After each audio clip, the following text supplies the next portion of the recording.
Assalamualaikum warahmatullahi wabarakatuh. Kami dari kelompok 3 kali ini akan menyampaikan materi tentang hakikat manusia dalam pandangan Islam. Kelompok kami beranggotakan Muhammad Nur Faizin, Sherly Media Ariska, dan Anita Liana Nindiasari. Materi yang pertama adalah dimensi manusia dalam pandangan Islam. Yang pertama, manusia sebagai hamba Allah. Sebagai hamba Allah, manusia wajib mengabdi dan taat kepada Allah selaku pencipta, karena hak Allah adalah untuk disembah dan tidak disekutukan. Dengan demikian, manusia sebagai hamba Allah akan menjadi manusia yang taat, patuh, dan mampu melakoni perannya sebagai hamba yang hanya mengharapkan ridha Allah. Yang kedua, manusia sebagai al-nas. Dalam hidupnya, manusia membutuhkan pasangan dan memang diciptakan berpasang-pasangan. Sehingga dijelaskan bahwa manusia adalah makhluk sosial yang dalam hidupnya membutuhkan manusia dan hal lain di luar dirinya. Yang ketiga, manusia sebagai khalifah Allah. Sebutan khalifah itu merupakan anugerah dari Allah kepada manusia.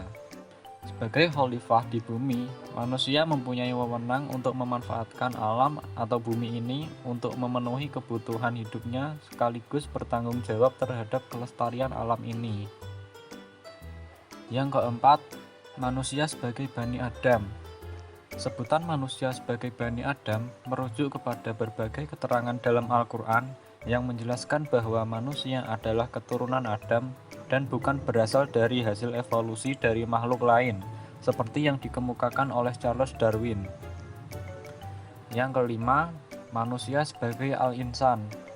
Manusia disebut al-insan dalam Al-Quran mengacu pada potensi yang diberikan Tuhan kepadanya. Potensi antara lain adalah kemampuan berbicara, kemampuan menguasai ilmu pengetahuan melalui proses tertentu, dan lain-lain. Namun memiliki kecenderungan berperilaku negatif. Yang keenam, manusia sebagai makhluk biologis.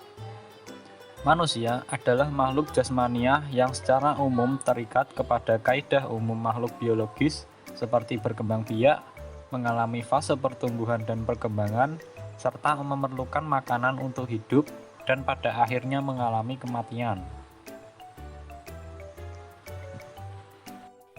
Yang kedua, wujud hakikat manusia. A. Kemampuan menyadari diri. Melalui kemampuan ini, manusia betul-betul mampu menyadari bahwa dirinya memiliki ciri yang khas atau karakteristik diri. B. Kemampuan bereksistensi.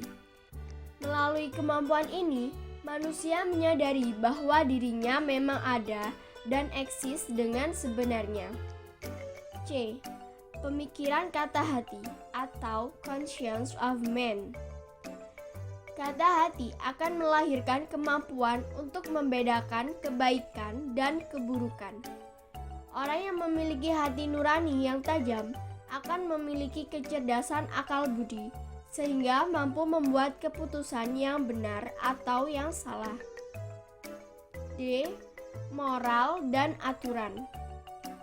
Orang yang mempunyai kata hati yang baik atau kecerdasan akal juga memiliki moral atau keberanian berbuat.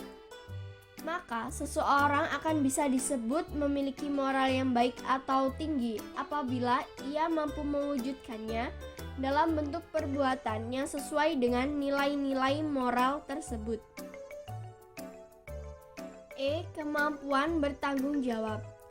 Tanggung jawab adalah kemauan dan kesediaan menanggung segala akibat dari perbuatan yang telah dilakukan. F. Rasa kebebasan atau kemerdekaan. Manusia bebas berbuat selama perbuatan itu tetap sesuai dengan kata hati yang baik maupun moral dan etika. Kebebasan yang melanggar aturan akan berhadapan dengan tanggung jawab dan sanksi-sanksi yang mengikutinya. G. Kesediaan melaksanakan kewajiban dan menyadari hak. Manusia baru bisa mempunyai rasa kebebasan apabila ia telah melaksanakan kewajibannya dengan baik dan mendapatkan haknya secara adil. H. Mampu menghayati kebahagiaan. Kebahagiaan bisa diartikan sebagai kumpulan dari rasa gembira, senang, nikmat yang dialami oleh manusia.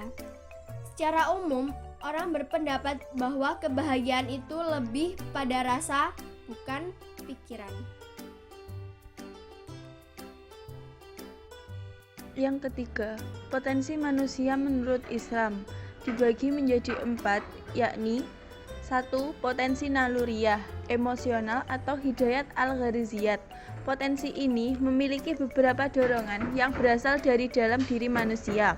Dorongan-dorongan ini merupakan potensi atau fitrah yang diperoleh manusia tanpa melalui proses belajar. Makanya, potensi ini disebut juga potensi instinktif, dan potensi ini siap pakai sesuai dengan kebutuhan manusia dan kematangan perkembangannya. 2. Potensi inderawi fisikal atau hidayat al-haziyat. Potensi ini difungsikan melalui indera-indera yang sudah siap pakai, hidung, telinga, mata, lidah, kulit, otak, dan sistem saraf manusia. Pada dasarnya, potensi fisik ini digunakan manusia untuk mengetahui hal-hal yang ada di luar diri mereka, seperti warna, rasa, suara, bau, bentuk maupun ukuran sesuatu. 3. Potensi akal intelektual atau hidayat al-akhliyat. Potensi akal memberi kemampuan kepada manusia untuk memahami simbol-simbol, hal-hal yang abstrak, menganalisa, membandingkan, maupun membuat kesimpulan yang akhirnya memilih dan memisahkan antara yang benar dengan yang salah. 4. Potensi agama spiritual atau hidayat al-diniyat. Fitrah ini akan mendorong manusia untuk mengakui dan mengabdi kepada sesuatu yang dianggapnya memiliki kelebihan dan kekuatan yang lebih besar dari manusia itu sendiri. Dalam pandangan Islam, kecenderungan kepada agama ini merupakan dorongan yang berasal dari dalam diri manusia sendiri, yang merupakan anugerah dari Allah. Sekian presentasi dari kami. Wassalamualaikum warahmatullahi wabarakatuh.